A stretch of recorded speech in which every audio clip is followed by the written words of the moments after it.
retrouver, chers téléspectateurs. Bienvenue dans cette nouvelle édition de votre émission hebdomadaire Bibliothèque à votre fenêtre sur le monde culturel, votre fenêtre sur les dernières productions culturelles et intellectuelles qui sont apparues sur la scène égyptienne. Et cette fois-ci, nous avons un rendez-vous tout à fait spécial parce que nous allons vous présenter une œuvre qui a été publiée durant les années 90. Avec plus de précision, une œuvre qui a été publiée plus de 20 ans. En fait, l'eau est la richesse la plus importante au Proche-Orient. C'est pourquoi, selon cette œuvre intitulée « Les guerres de l'eau », dans la prochaine période, les conflits au Proche-Orient seront déroulés non pas comme c'était le cas auparavant sur le pétrole, mais cette fois-ci sur l'or bleu, c'est-à-dire l'eau. Il y a quelques questions très importantes en ce qui concerne quelques questions traitées dans cette œuvre. Par exemple, est-ce qu'il y a des tentatives pour affamer et assoiffer l'Égypte? Est-ce que la faiblesse de la Turquie et de l'Irak et dans l'intérêt de la Turquie? Donc, ce sont des questions très importantes dont on va discuter durant les prochaines minutes avec notre cher invité qui se trouve aujourd'hui au studio de l'Antenne Internationale. Mais avant de commencer cette discussion, je dois vous inviter, chers téléspectateurs, à jeter ou à jeter un coup d'œil plutôt sur cette œuvre intitulée « Les guerres de l'eau ».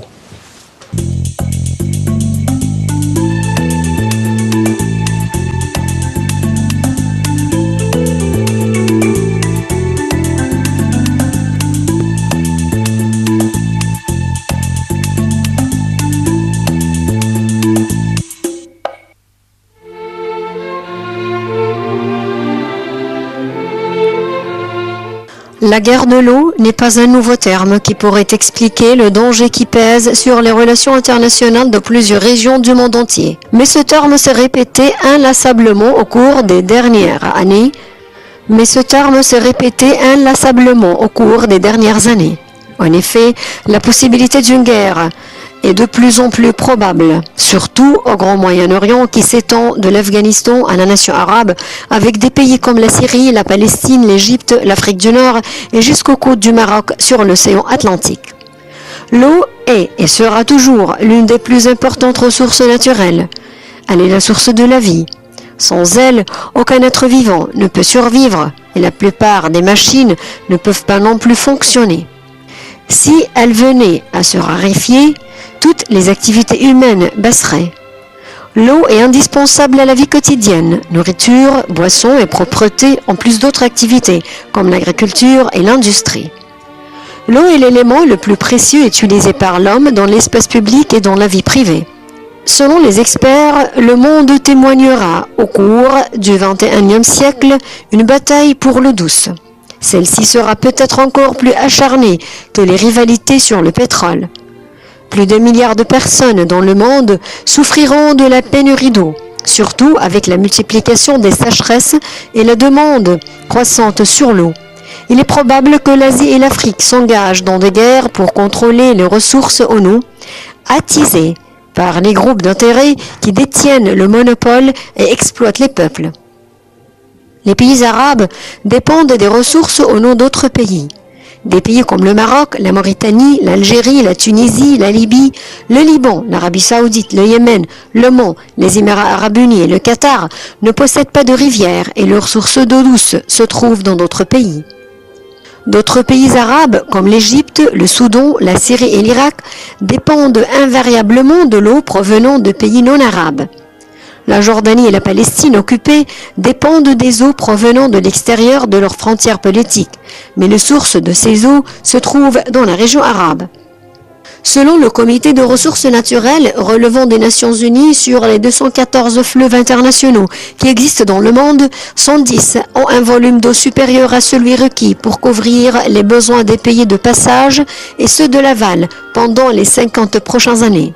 En outre, il y a 69 fleuves internationaux en Amérique, 48 en Europe, 57 en Afrique et 40 en Asie. Au niveau international, la part d'eau par individu a baissé, atteignant 1000 mètres cubes par an. Les prochaines années verront l'apparition du nouveau terme, les réfugiés de l'eau. C'est un vrai problème dans les pays pauvres et les pays en voie de développement. Des millions de personnes seront forcées à immigrer à cause de la sécheresse.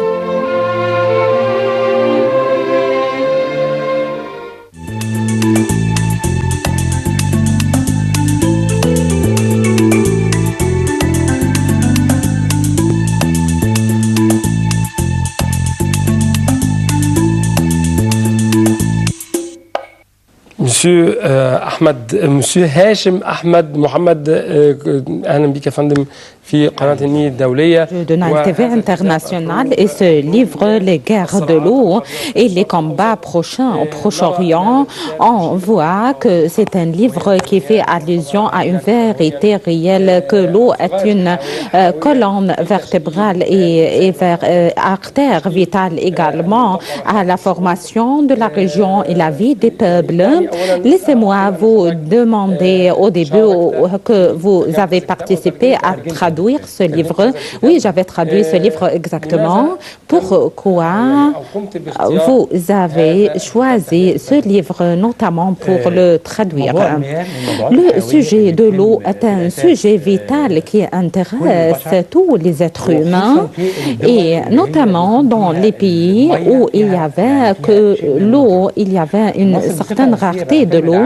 L'Égypte dépendait d'une façon principale sur l'eau du Nil comme une ressource principale en Égypte parce qu'elle dépendait sur la rivière du Nil, formait 95% par les ressources de l'eau et l'autre pourcentage dépendait sur l'eau profonde. Je ne veux pas traiter l'Égypte d'une façon directe, mais laissez-nous parler un peu en ce qui concerne que la rareté de l'eau qui permettait à certains pays à imposer la souveraineté également la dominance et en ce qui concerne les rivières et les pays prochains ou les pays qui sont alentours, c'est un point de combat ou de la paix. On peut dire qu'il y avait des pays affluents et il y avait la rivière internationale qui est la rivière passant à plus d'un pays et il y avait également 214 rivières internationales, dont 110 rivières. L'eau également, il y avait plus de l'eau et qui répond aux besoins de tous les pays africains. Il y avait des pays également qui souffraient de la rareté de l'eau, notamment les pays qui sont au sud du continent, mais les pays qui sont en nord souffraient de la rareté de l'eau. Il y avait également une des réalités très importantes dont l'écrivain de ce livre, Jean Bollock, a fait allusion et il avait pris en considération que les Israéliens et les Arabes affrontaient sur un pied d'égalité des questions vitales en ce qui concerne l'eau qui va décider le destin de leur pays et de leur peuple. Laissez-moi vous demander pourquoi Jean Bollock, l'auteur de ce livre, avait atteint ces réalités. Au début, Jean Bollock et Darwish également, ce sont deux journalistes et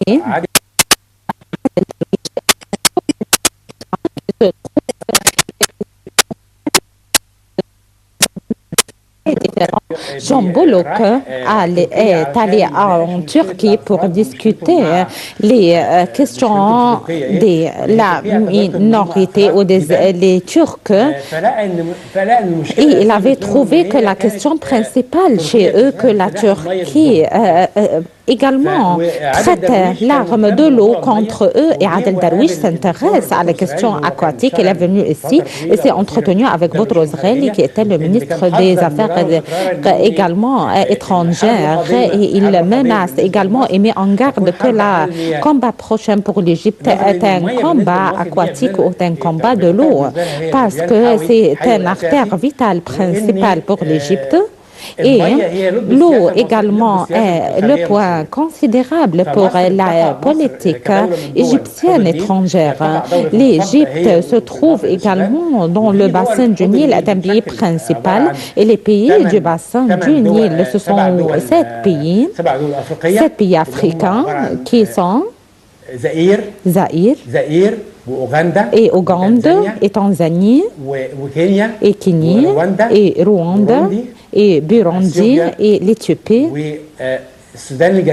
et le sud du Soudan et le nord du Soudan, 3 pays arabes et le reste africain, comme le transfert du Congo démocratique. Zaïre, c'est le Congo, c'est le pays où l'État du Zaïre, oui, et il est devenu maintenant le Congo, il est maintenant également.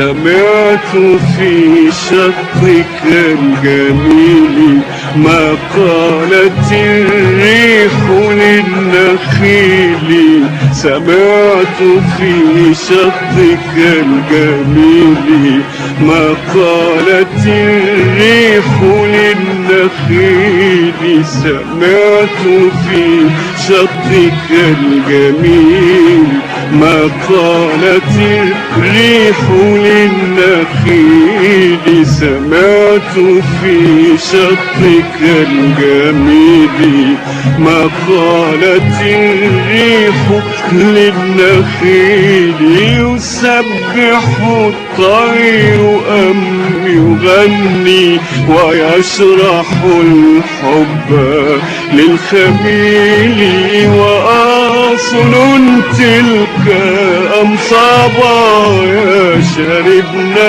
من خمرة الأصيل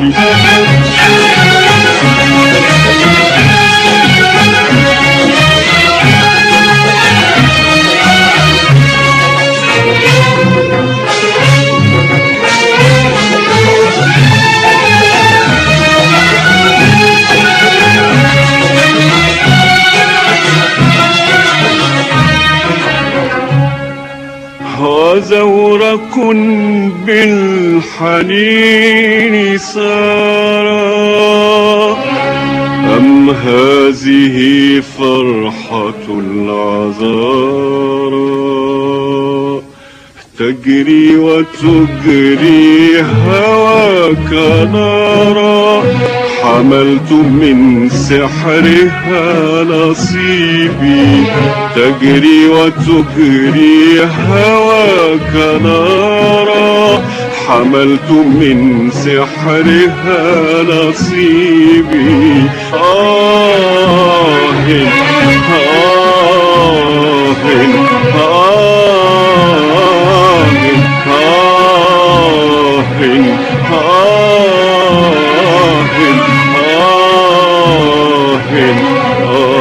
على سرك الرهيب وموجك التائه الغريب يا نيل يا ساحر الغيوب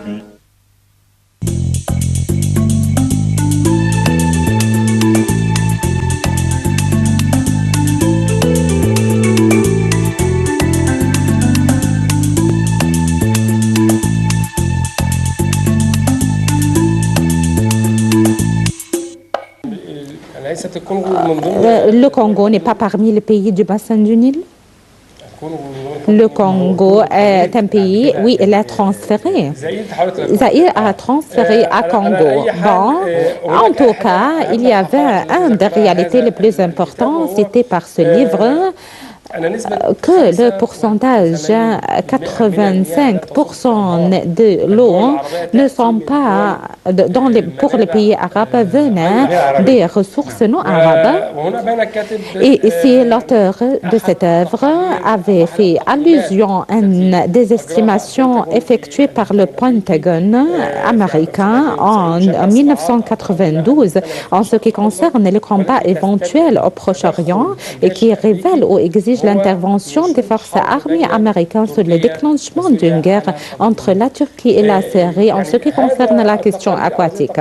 Ces rapports ont été effectués à la fin des années 80 et au début des années 90, plus de 20 ans. Bon. Maintenant, comment vous voyez ce qui a été exécuté ou ce qu'on peut prévoir depuis 20 ans? Au début, les sunnites qui sont premiers et qui venaient et qui ont établi leur pays sur la Palestine, ils veulent pour un but principal à concentrer sur l'eau et avoir l'agriculture primordiale au bord du Nil, notamment la rivière qui venait des territoires libanais et qui coule également dans la région.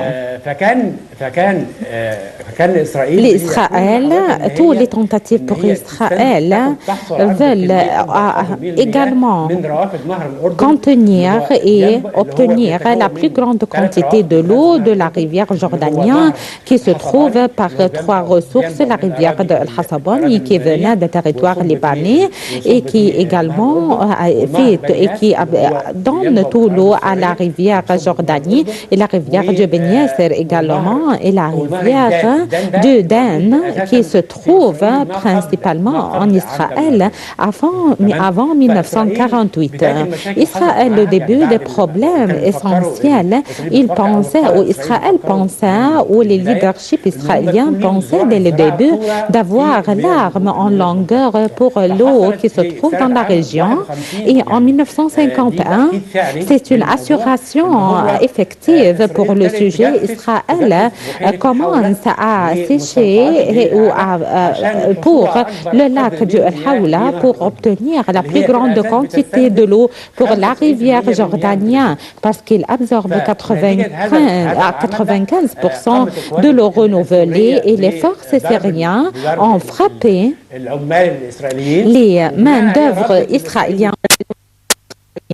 Israël avait déclenché un raid aérien contre la Syrie en 1951. Vous voyez, c'est depuis très longtemps.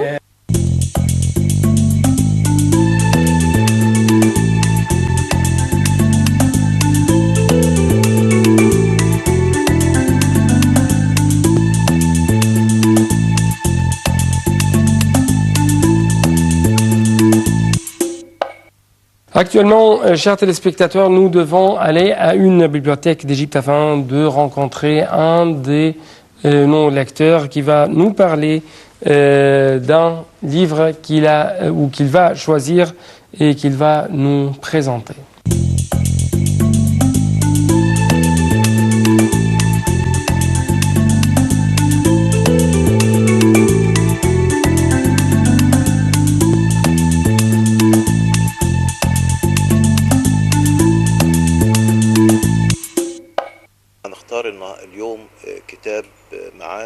Le livre que nous allons aborder aujourd'hui est rédigé par Avicenne. Il a pour titre Hay Ben Yaqzan. Avicenne a écrit ce livre de sa prison à la forteresse d'Hamadan.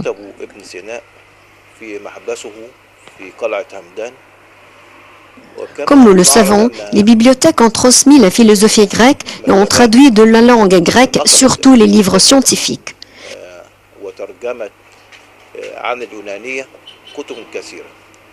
C'était à l'époque de Haroun al-Rachid, mais la traduction des romans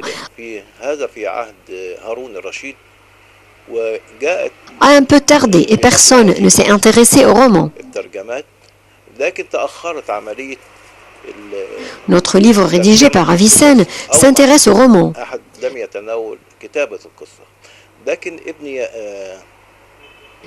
Hay Ben Yaqzan est un livre philosophique.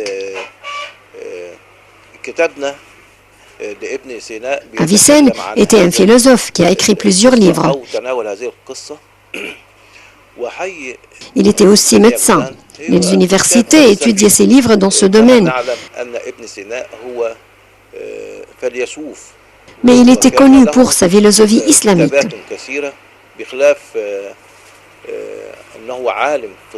Il a occupé un certain nombre de postes. Il a travaillé comme ministre, enseignant et savant.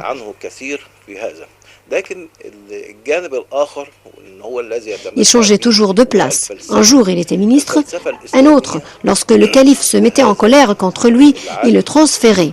À l'époque où il a écrit le livre, il était enfermé dans la forteresse d'Hamadan. Il a eu l'idée de rédiger un roman et il était le premier à le faire. Ce roman avait pour but d'enrichir la littérature arabe.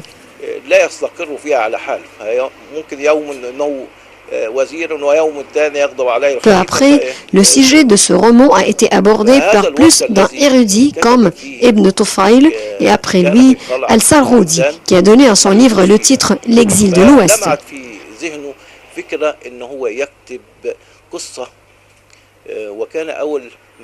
Ensuite est venu Ibn Nafis et a lui aussi traité ce roman. C'est un roman philosophique. Il faut éclaircir le titre du roman, Hay Bani Yaqzan, que voulait dire Avicenne à travers ce titre.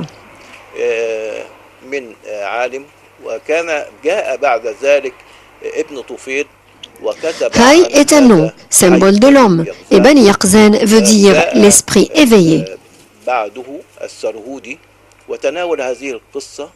Le titre signifie donc le choix de l'homme et l'esprit éveillé.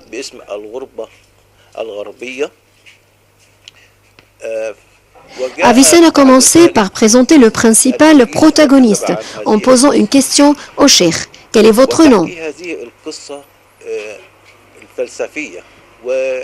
Hay Bani Yaqzan, a-t-il répondu. On lui a dit, d'où venez-vous, cheikh? Il a dit, de Jérusalem. Que faites-vous dans la vie? Il a répondu, je suis un touriste qui fait le tour du monde.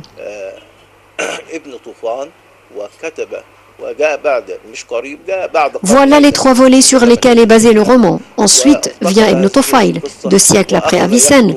Il aborde le même roman et a écrit sa philosophie.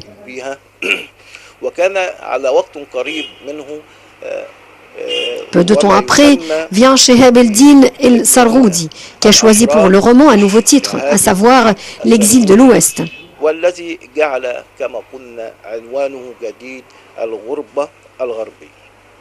La philosophie d'Avicenne a abordé l'esprit humain et la vie dans l'univers d'Allah le Tout-Puissant.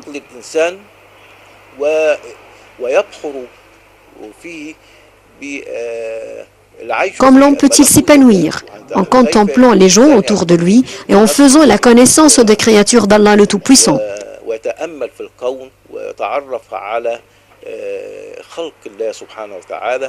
Voilà la philosophie islamique. Il a pris la philosophie grecque et a voulu l'adapter à l'islam.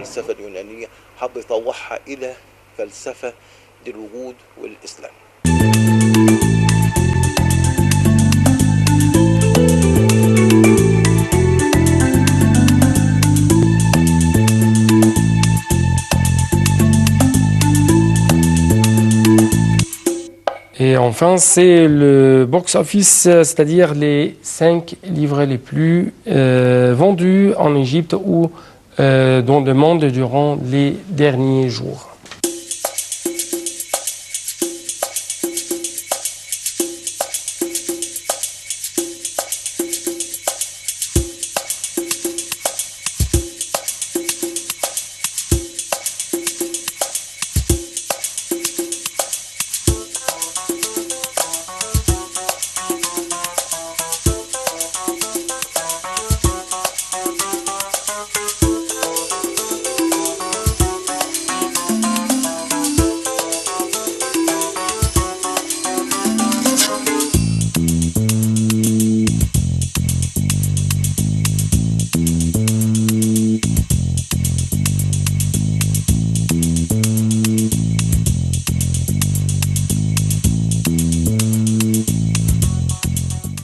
Merci beaucoup pour votre attention, pour votre fidélité, chers téléspectateurs. Rendez-vous la semaine prochaine. Au revoir.